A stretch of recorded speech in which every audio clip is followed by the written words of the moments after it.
बाबू, हम दुनिया की सबसे बड़े लोकतांत्रिक देश में रहते हैं। वीडियो को लाइक करो।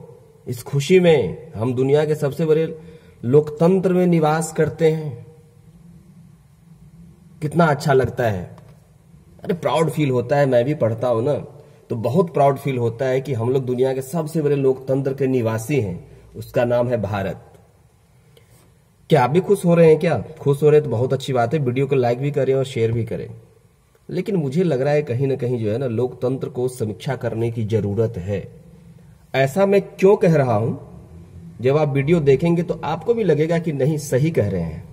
अरे कितने लोग तो हमारे विरोधी भी होंगे, कह रहे हैं साला ये कि ये फालतू में बात कर रहे हैं, इनको तो लोकतंत्र के बारे में पता ही नहीं है। तो मुझे बस इतना पता है लोकतंत्र के बारे में कि जनता के द्वारा, जनता के लिए और जनता से, बस इतना मालूम है। आज बताइए कि कहां, मुझे दिखाइए कहां है लोकतंत्र। हाँ, कहेंगे आपको भाषा, आप जो बोल रहे हैं ना अभी चैनल पे, यह भी आपको लोकतंत्र की ही जो है ना देन है कि आप अभिव्यक्त कर रहे हैं अपने जो है ना गुस्सा को, अपनी भावनाओं को। नो डाउट, मैं मान रहा हूं कि आंशिक तौर पे लोकतंत्र तो है, इसीलिए मैं बोल रहा हूं। लेकिन क्या आप कह सकते हैं कि पूरी तरह से लोकतंत्र है? और दूसरी बात, अपने देश में चुनाव लोकतांत्रिक प्रणाली से होती है और आप भी जान रहे हैं इन चीजों को। लेकिन एक कंसेप्ट है फर्स्ट पास्ट द पोस्ट।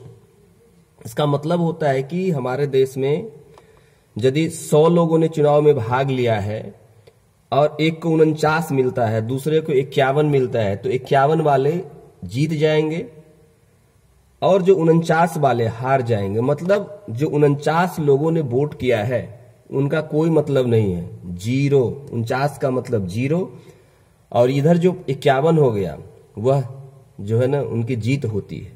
चलिए खैर, ये तो बहस का विषय है। आगे हम देखते हैं, थोड़ी सी और बात कर लेते हैं। बताइए, हम लोग 2 दिन पहले आंदोलन कर रहे थे बीपीएससी पे, तो वहां कुछ महिलाएं भी आई थी, लड़कियां भी थी, लड़के भी थे, कुछ जॉब में भी थे, कुछ बेरोजगार भी थे, कुछ प्री पास कर लिए हैं वो भी थे, और कुछ प्री पास नहीं किए, 1-2 नंबर से छट गए वो भी थे। उनमें एक महिला थी, वो जब बोली तो वास्तव में लगा कि नहीं, सरकार तो बस नाम मात्र के लिए है। उनके अंदर तो कुछ सहानुभूति या जो विवेक है मर ही गया है। अब बताइए, तो महिला रो रही थी, कह रही थी कि पिछले बार भी 66वीं में भी 1 या 2 नंबर से बाहर कर दिया गया। जब वो मिला रही थी प्रोविजनल आंसर की से, तो उनका भी 110 बन रहा था, बाहर कर दिया गया कम करके। इस बार भी कह रही थी कि मेरा 108 बन रहा था, जब आंसर की आया तो कैटेगरी में महिला थी 102 या कुछ बन रहा है, इस वजह से वो छट रही है। और बेचारी, सबसे जो बड़ी बात है कि हाई रिस्क प्रेगनेंसी में थी। डॉक्टर उनको बोला था कि आप बाहर नहीं जाएंगे, इस तरह की एक्टिविटी में आप भाग नहीं लेंगे, लेकिन वह भी आंदोलन में बेचारी आई थी। आपको पता है कि एक बार आंदोलन के समय में ही परसों तरसों भगदड़ भी हुआ था। समझिए, यदि वो गिर जाती और कुछ उसके साथ उल्टा सीधा होता तो इसका जिम्मेदारी कौन लेता? कोई नहीं। क्या लग रहा है कि आप सरकार लेती जिम्मेदारी? बिल्कुल नहीं, सरकार तो नए सिरे से खारिज कर देती, ऐसी है। आज देखिए 72 घंटे होने वाले हैं। छात्र ने बोला था कि हम 72 घंटे का टाइम दे रहे हैं, 72 घंटे में कुछ आप निर्णय लीजिए, नहीं तो फिर हम सड़क पे रहेंगे। लेकिन क्या, और मुझे ये पूरा विश्वास है कि सरकार इस पे नाकुर नुकुर ही करेगी, क्योंकि आपको नहीं लग रहा है कि बीपीएससी और सरकार दोनों के बीच में एक मजबूत कड़ी है, दोनों के बीच में एक मतलब समझौता है। और सरकार में जितने भी सारे लोग बैठे हैं, कहीं ना कहीं उनके सह पे ही बीपीएससी में गड़बड़ी फैलाई जाती है। ये मैं नहीं कह रहा हूं, ये बहुत सारे लोगों का बयान है। और नहीं, चलिए ठीक है, 1 मिनट के लिए मैं इसको मान भी लेता हूं कि नहीं बयान है, तो आपको जांच करवाने में क्या दिक्कत आ रही है? सीबीआई से जांच करवा लीजिए या खुद संज्ञान लीजिए। उन लोगों जो बैठे हुए हैं उस पोस्ट पे, उनको हटाने में आपको जो है ना क्या जा रहा है? किसी भी ऑफिस में, किसी भी कार्यालय में साल 2 साल में चेंज होनी चाहिए, 3 साल में, 8-8 साल से लोगों को बिठा रखे हैं और उसके प्रति आपको बार बार जो है ना चेतावनी दी जा रही है कि वो इस तरह से जो है ना काम में संलिप्त है, भ्रष्टाचार से लिप्त है, आप क्यों नहीं हटा रहे हैं?